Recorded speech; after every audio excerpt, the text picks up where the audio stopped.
Alright, as is my usual MO, I've already started and didn't do any introduction, no nothing like that. It's my intent to address this whole problem. A little bit of story time here. What we've got here is way back in 2007. I had Gypsum Autobody put this nice new hood and nice fiberglass fenders on for me after an accident on I-70. And they suck. 18 months after it was on, all of the clear coat peeled. That's why the clear coat up there is totally gone. I mean, it started basically where they'd blended. You can kind of see that.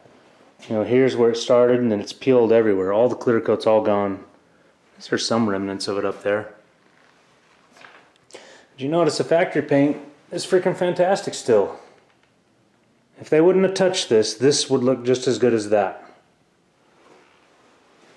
But so when the clear coat peeled, I went and got some Dupla color, and I put some of their stuff on, and I did their rattle can GM white and some clear coat on top of that, and that held for a little while.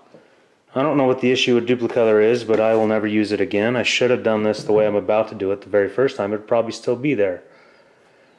But their stuff just started peeling off, and I have a suspicion it has something to do with the chemistry of the base coat that Gypsum Autobody used. So you can see me stripping it all off. I would prefer if I could get down to their primer and leave it, but that's not working so well, especially not here on the curve of the cowl induction. I was able to do that. I left most of the primer there, but obviously I'm going to need more cans of self-etching primer than I've got. So tonight I was just playing around to see if 80 grit sandpaper on my little DeWalt would do the job, or if I needed something heavier. And it's doing the job. The only thing it won't strip is this Duraback crap that I also put on the truck. And Duraback's fine for DIY stuff. Its biggest drawback is the fact that it does not hold up to UV rays. The UV rays turn it dull and take the shine away and everything like that, and it starts deteriorating, as you can see here. You know, that deterioration due to UV light. So to remove that, I may need to use a flap disc and an angle.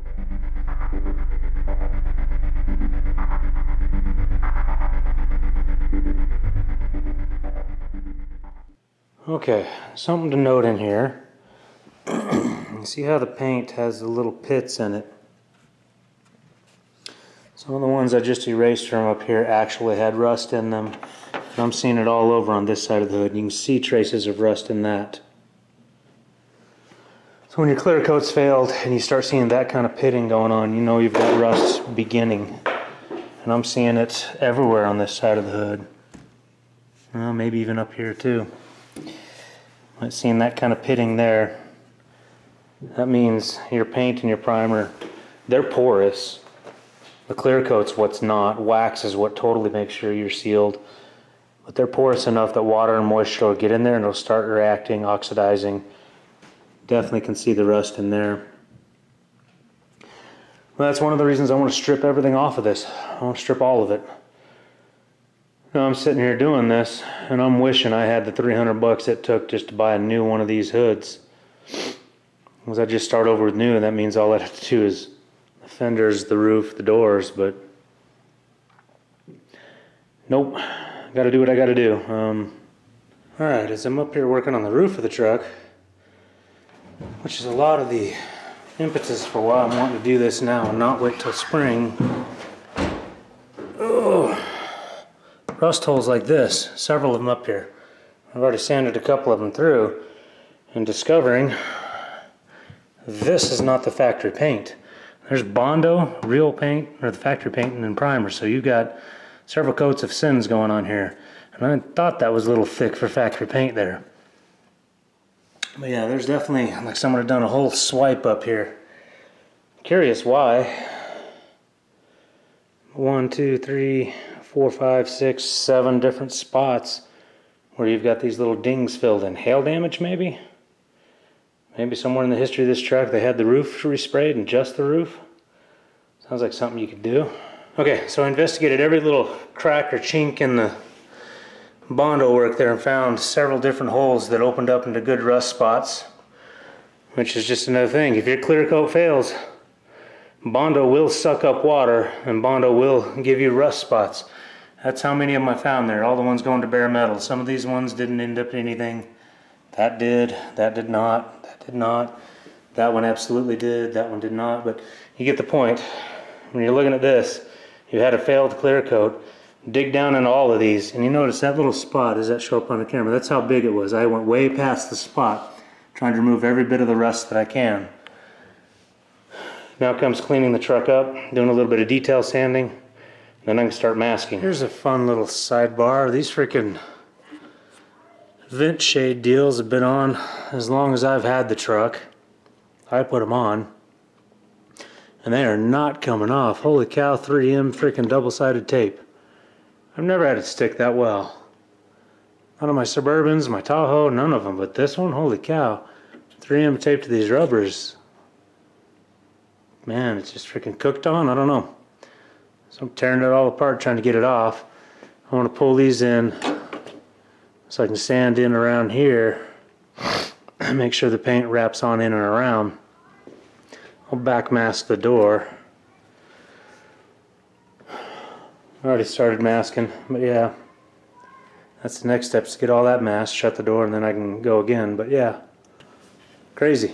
Alright, methodology is to get this in there and pry. Hard to do with two hands, but you get a hard scraper, not a flexible one, and you just twist and pry. I can't do it. I gotta hold the piece with one hand, but twist and pry like that, and it's getting it separated. Some of these pieces are staying. Funny thing is how brittle this plastic has become, because it's just shattering. But yeah. Alright, here we go. Better part of the day to get to this point. But that's how this goes, is 99 to 95% of the work is all in the prep. And the last little bit, and you're hoping you did the prep correctly. Learned my lesson this time, nothing but green tape. The only blue tape you see is the stuff that was attached to the tape and drape. Pulled the rubbers out so I can wrap on around in. I can get a good paint job that way. As good as any rattle can job can be. But yeah, here we go. Here's the last 5% of the project, seeing if I can pull it off and make this actually.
I ended up deciding to use the self-etching primer on everything because there's been adhesion problems with this.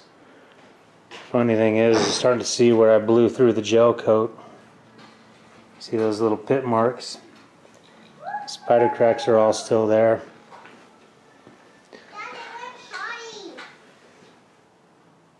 But yeah, self-etching primer. Give it about 3 light coats, get the coverage so it's full coverage, and then you got about 30 minutes until you can actually top coat it with your paint.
Alright, there's first coat. And for me, this is the first time I've used this Rustoleum 2x ultra cover stuff. All the rattler canners on YouTube say it's the stuff. What I notice is it pours a lot of paint out pretty quickly. Gave me as even a cover as Rustoleum usually does. But I am going to need another coat because I got some tiger striping I need to fill in. So there's going to be another coat. So far, the only runs I'm seeing, wouldn't you know it, they're right here by the driver's door where I'm going to notice them the most. Need a little bit more coverage there. It seems alright. Seems to do okay. Glossy enough for now. But recoat time is 1 hour, so I'm going to take an hour break and then...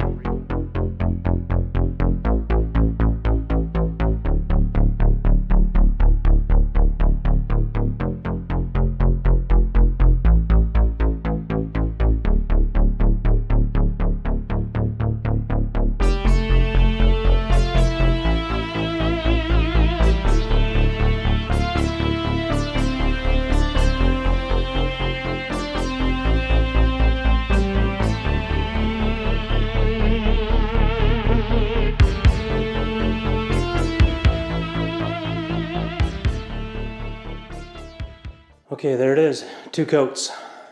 I think 2 coats is all it's going to need, too.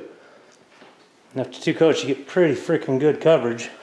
Looks like I developed some more runs right there. I didn't sand well enough there. Some of that's telegraphing through. But otherwise, very, very good coverage.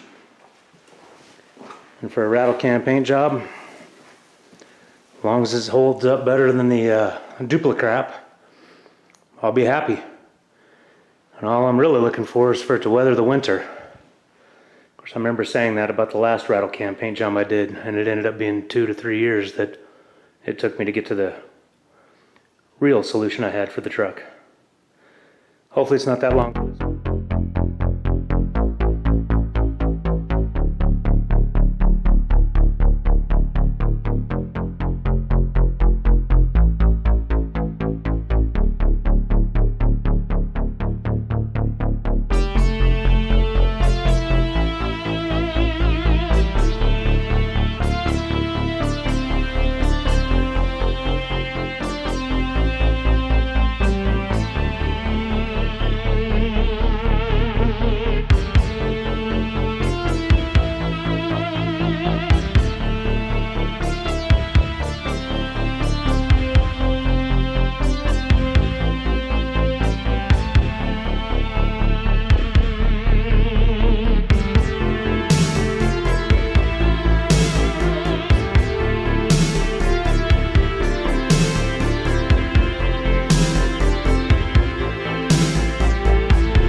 When you're doing a door handle, mask it off, go over it, and bring out an X-Acto knife to trace the outside of it and slice away the excess.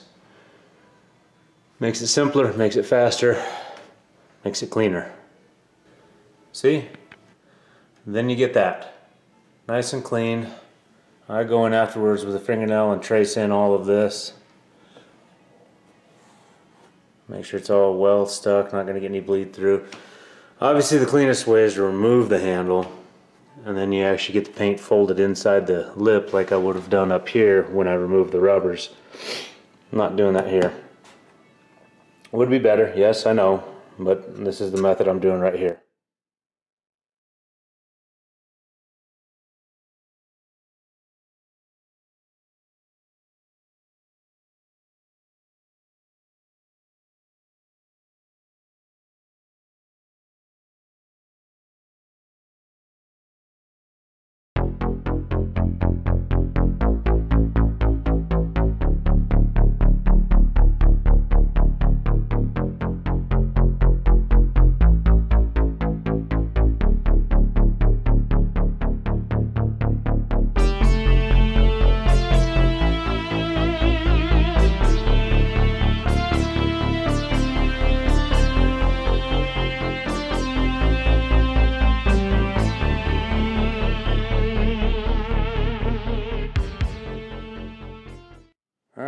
lower masking off. It's still pretty freaking tacky. I put a little fingerprint on the door handle on the passenger side, which won't bother me because I don't get on that side.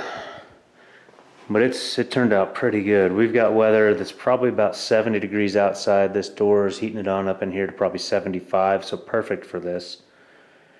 However, I can't leave the door open, which I would prefer to do to let all the fumes out, because then it starts rustling around all the masking, the plastic and stuff. But I'm pretty pleased with this because this time, no fry up, no funniness in the paint. This side I did pretty freaking well on because I don't see any runs on this side whatsoever. It's pretty freaking glossy. I don't know if you can, yeah, you can catch my reflection. So it's, yeah, look at me walking. You can see me in the reflection. So it is beautiful on this side. It turned out great. Obviously, when I did the Suburban, if you go back to that video, I did that about a month from now, 2 years ago. So it was November. It was way late.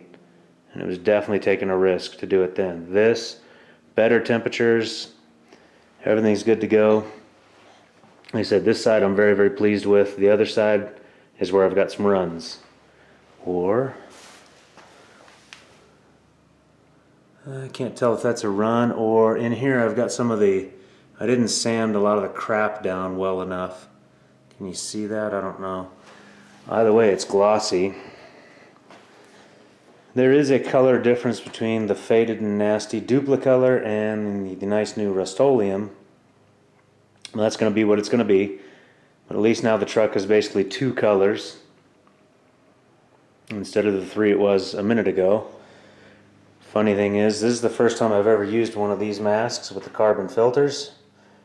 And I put it on and I'm not sure if I trust it because it doesn't smell or taste of CS crystals. So, don't know. However, it did its job. I think I should have bought one of those years ago instead of inhaling all the fumes. Even if I was wearing a dust mask, it's not enough. One of those masks is absolutely a good call. But yeah, other side, let's see if we can... Well, that's no good. I'll have to clean that up. I did, as an experiment, do some self-etching priming and paint over this Duplicolor on the front of the hood to see what it would do. So we'll see how that turns out, if it cures correctly or not. Over here, nice big run right down there low. So I went a little too thick there. I didn't sand that crap out well enough. I thought there was another run. I put that teeny tiny fingerprint right there. But overall, yeah, no fry up, no problems, nice and warm. I'll let this cure in here for the next several days. Yeah, blemishes that I didn't sand out, that one long run. Otherwise, looking pretty freaking good. It's funny as my 3-year-old's telling me she doesn't like that the truck isn't red anymore. But I'm liking it. This is the color scheme I wanted 10 years ago. Why did it take me this long to actually pull it off and do it? Don't know. Don't know why I waited so long. Couple of masking tips. Got the stripe laid out. Now I'm going to take another piece and wrap it on in a little deeper into the bed so that stripe does continue in. It'll give it a cleaner look. But how do you deal with this? Take a piece of tape, fold it in half, because you don't want the overspray coming past where the stripe is supposed to be. Ooh, can I do this with one hand? But you'll stick it in there. Get it stuck on one side. Always pay attention to where your line is actually at.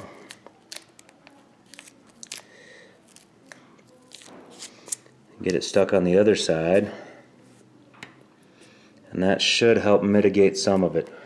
Now the right answer for that would be the foam tape that you can actually put in there, and you put a little foam, it's a little half round, looks like a finger almost, but it goes down and it tapes in there and seals up this whole joint between door jambs. And that foam tape will seal it all off and make it look a lot cleaner.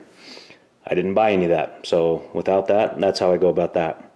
I will take the tape and drape and go inside the bed a fair amount away to try to keep the red from coming on down and doing anything to this whole line of paint here. And the other thing I'll do to keep any of the overspray from getting to these paints is take tape, put it in, and then fold it down so it's on those edges.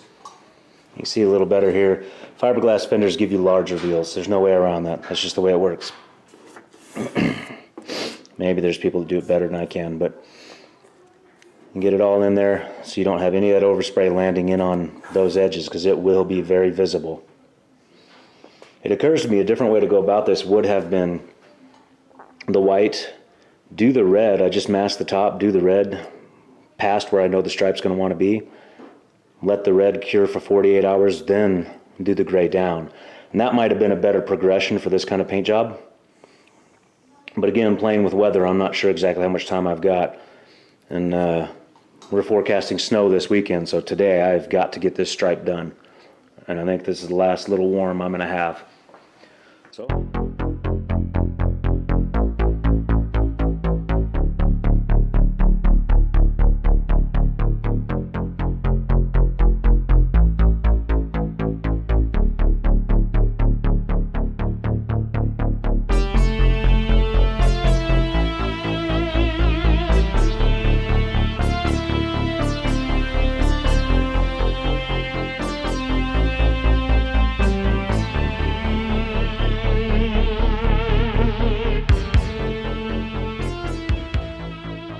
Okay, what you just saw there, once I had it all masked and taped up, I took some 320 grit red Scotch-Brite. I like the Scotch-Brite because it's flexible, unlike sandpaper. You're a lot less likely, because it's soft, to actually burn through the bottom coat. But I scuffed everything, and you see me sight down the truck, you know, from the side, looking down it this way as I'm scuffing, because then you can see where the shine is, where it's not. You want to get it dull and scuffed. Now technically, chemically speaking, this paint would probably, at only 48 hours after the gray was laid down, probably stick to the gray. But I ain't taking chances. You look at the back of the can, after 48 hours you can dry sand. So scuff it with a 320, and then I wash it down with Windex and shop rags. And yeah, I know there's a better way if you're doing a real paint job, that I would actually be using tack cloth to get the dust off. But for what this is, Windex works fine. Windex is actually a pretty dang good degreaser, and it evaporates fast enough that it doesn't leave residue on. Now, that stripe, I didn't really do too much in the way of measuring, and it's all Mark 1 eyeball. So for me, if it looks straight, it is straight kind of idea. You have to remember what this paint job is. This paint job is essentially got two purposes, or it has two purposes. One is to keep it from rusting. And two, this is a proof of concept for a paint job color scheme to see if I like it. So it'll wear this paint for a little while, which is what's nice about doing a Rustoleum job if you've got something else down the road in mind. That you can try different colors with the Rustoleum and see, do you like it? That's exactly why the guys do the Plasti Dip stuff too, because they can peel it off if they don't like it and do something different in 6 months. I'm not ready to go that route, but this will be a good proof of concept to see if I'm gonna like this sort of color scheme. Alright, time to let it dry a little bit and let it tack up, and then before it's totally dry, pull all the tape off and pray to heaven that I didn't get any sort of reactions on the good white paint that I laid down. I don't think I did, because I waited.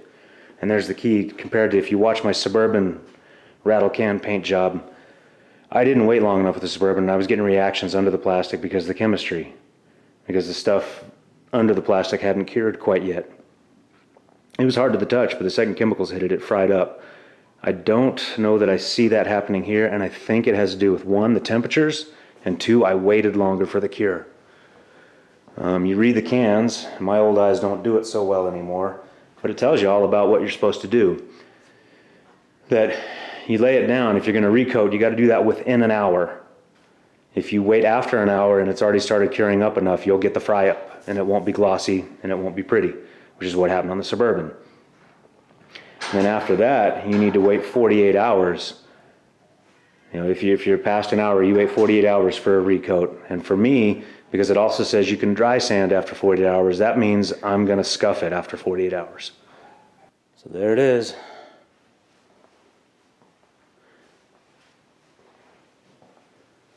I don't see anything that happened to this paint here. I got some residue from the masking maybe. Could probably buff that out. But that gray is fantastically glossy. The white's pretty freaking good too. I think the gray is actually better. I'm not going to open the garage and go somewhere where I can give a better reveal because temperature's turning down. I want the heat to stay in here. I want everything to cure. So that's it. I'm pretty sure with snow coming this weekend that I am out of time to do any more paint work. The inspiration for this, I don't know if I mentioned it already. I saw a 70s Chevelle that had something similar to this paint scheme, only the bottom would have been silver on that Chevelle, a more fire red or flame red stripe, and then white on the upper. And I thought it looked pretty slick.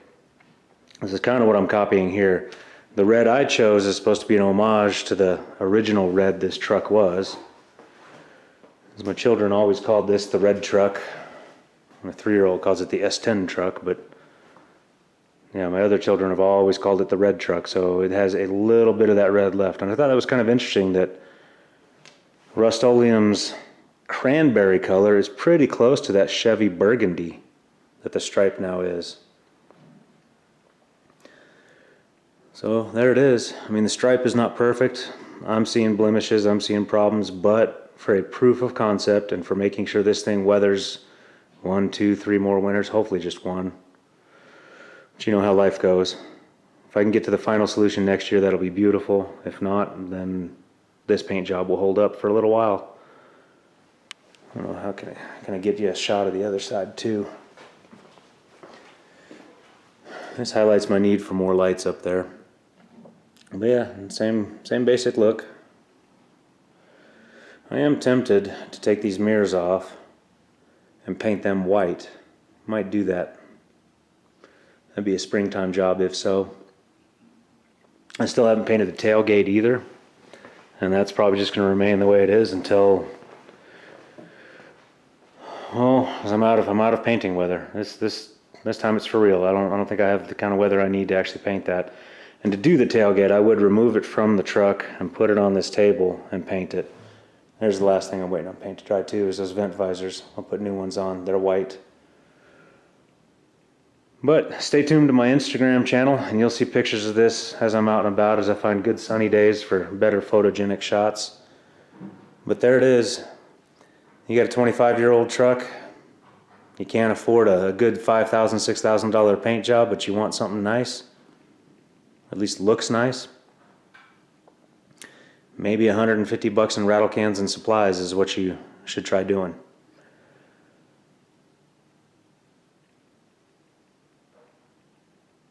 Yep, that's it. All right, we'll catch you guys on the next one.